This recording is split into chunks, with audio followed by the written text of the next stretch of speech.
Hello Gemini, Sun, Moon, Rising and Venus signs. Kamusta kayo? Sana kayo nasa mabuti kayong kalagayan. Welcome back po sa Star Tarot. At kung bago kayo dito, welcome din po kayo. Please subscribe, like, share my videos. And leave me a comment kung nag-resonate po kayo. Thank you. Tignan natin ang mga messages ni Universe sa iyo. For today, we have the Hanged Man, we have the Page of Cups. So, si Hanged Man, ano ito stagnation energy, you know. So, baka meron ditong mga ginagawa kayo na matitigil muna, magkakaroon ng delays or blockages dito for whatever reason. But that is the way of the universe din, ano, para magkaroon kayo ng time para sa sarili mo. Kasi maaring you are super engrossed doon sa kung ano yan pinagkakaabalahan ninyo. At maaring maraming bagay na din ang nanineglect mo because your focus is mostly nandiyan sa kung anong pinagkakaabalahan ninyo, 'di ba?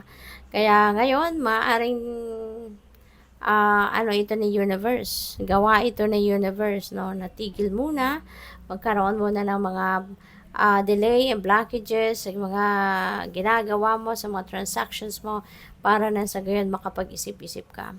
So that makapag-connect kang muli sa sarili mo. Kasi baka hindi mo na naaasikaso um, yung mga needs mo, you know, yung mga personal needs mo. So, with that, baka magkaroon kayo dito ng bagong perspective, magkaroon kayo ng bagong idea, bagong plano, or who knows, baka mayroong bagong opportunity na dumating, no? We have the Page of Cups.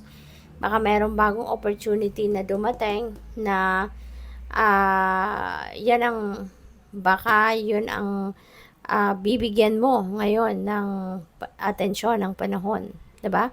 Habang naghihintay ka na muling pag-usad ng dati mong pinagkakaabalahan, there could be a new opportunity knocking on your door or will knock on your door sa ngayon at baka ma-divert ang attention mo, 'di ba? Into that new opportunity. So, pwedeng ganun din ang ganap dyan. With the Page of Cups, this is an offer, no? Merong mag-o-offer sa'yo, pwedeng ito ay mga kasiyahan, pwede rin na may job offer ang iba sa inyo rito. Baka kayo nag-apply ng trabaho at baka mabigyan na kayo ng job offer sa ngayon. Pwedeng maimbitahan na kayo sa opisina para pumirma ng kontrata, pwedeng ganon. Or pwede rin invitations ito for social gatherings, no? Pwedeng ganon din. And that's going to excite you, no? Kung ano man ito. This is something new siguro na mapupuntahan ninyo, a-attendan ninyo. Baka first time ninyo mag-attend ng ganitong social gatherings. Kaya medyo kabado na excited, no? Ang ganap dito ni Gemini. With the King of Cups, this is someone a very, very matured, emotionally matured, very calm, very friendly. Napakagaling ni King of Cups magbigay ng advice. So, pwedeng meron kayong lalapitan na katulad ni King of Cups.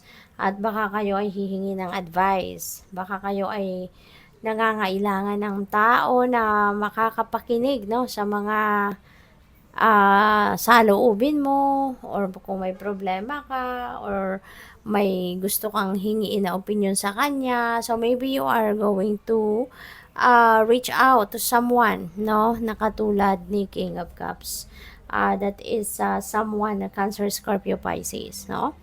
So, by the way, Gemini, hello muna and shout out sa ating beloved channel member na si Alexander Toralba 3777.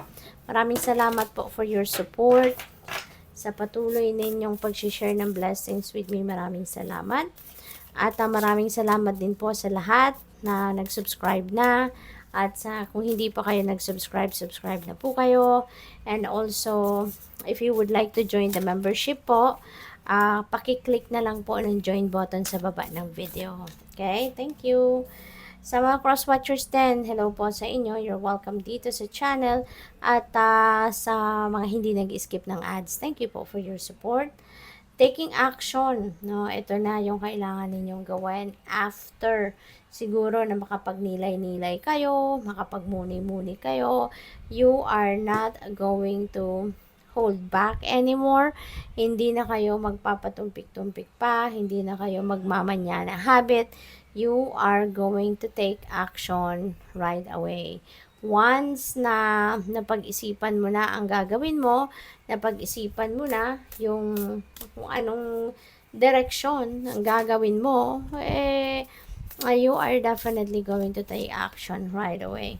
And then look at that, no? Sa pagte-take action mo, meron agad-agad na magbubukas na gateway para sa'yo. There is something already na naghihintay sa'yo, no? So, napakaganda. Kasi, ngayon mag-a-action ka na, magsisimula ka na sigurong gawin ang mga plano mo. Look at that. Meron ding panibagong opportunity na magbubukas pa para sa'yo. So, maaaring marami ka ditong pagpipilian, no? Maaaring hindi lang iisa ang pwede mong gawin dito, but there could be more, no? New opportunities coming your way. So, this is a reminder para sa'yo to just be in the flow with life. Okay? Sa lahat ng ito na mga kaganapan sa buhay mo, matuto kang sumunod sa agos ng buhay. Alright? Ako meron man mga changes, kung meron mang mga may mga adjustments, no, na kailangan kayong harapin dito, just embrace it, okay? Sumunod ka na lang at just embrace it. No, do not question that anymore or wag mong kontrahin, you know, kasi always remember that lahat naman na nangyayari sa buhay natin ay parte yan ng divine plan. At reminder lang ito sa iyo na when you are going with the flow with life, when you are surrendering to the divine, mas maa-appreciate ninyo ito kasi mas magiging smooth sailing, no, ang journey ninyo. Mas relax at mas stress-free kayo, you know, when you offer everything to the divine. Okay, mapapansin din ninyo naman yan kasi siguro marami na din naman kayong pinagdaanan in the past na maaring napagdaanan nyo na yung kayo yung nagpipilit, kayo yung nag-insist. So, ngayon, subukan din ninyo, no, na mag-surrender lang kayo sa universe. At tignan ninyo ang pagkakaiba. At tignan ninyo kung ano yung mas beneficial for you. So, good luck. Thank you for watching Love and Light. Namaste.